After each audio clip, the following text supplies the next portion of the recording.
Hello! My God. Hello everyone! Basta tayo, yung akong cellphone. Yung cellphone, yung everyone. Hi! Uwi na tayo. And, wala akong nakuha today. So sad, guys. Kasi wala akong nakuha na customer today. Saan na, Tibig? Ka ng TikTok? Nagsasad talaga ako pag hindi ako makakuha ng customer. Kasi dapat makakuha talaga eh. But, I don't know. Hindi ko alam, guys. Huwag niyo akong ikumpara sa iba. I'm not them. I'm yours. Charot. Ayan, guys. Pauwi na naman kami. And, so stress yung mukha, guys.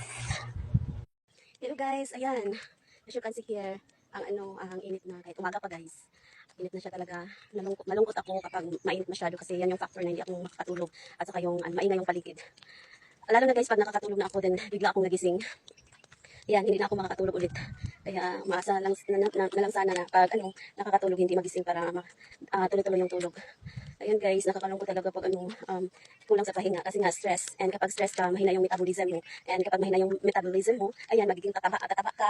And ayun, look at, taba-taba ko na. Hindi ganito yung katawan ko pag start ko sa work. Ang lit ko guys, parang wala akong kain nun.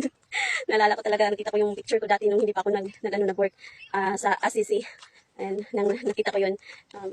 Sabi ko, sana magbalik ko yun. Pero syempre naman, thankful kasi healthy naman kahit mataba. Hindi naman ako sakitin kahit mataba ako. Kinakaya ko naman yung mga stress. And ganoon. At syempre naman, nakakayanan dahil sa pamilya guys. Dahil sa family. Sila kasi yung pinaghuhugutan ko ng lakas guys.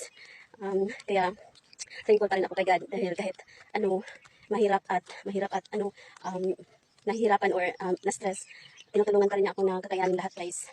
Syempre, wala tayong ibang aasahan kundi si God lang. Ayun, thank you so much for watching guys. Bye-bye.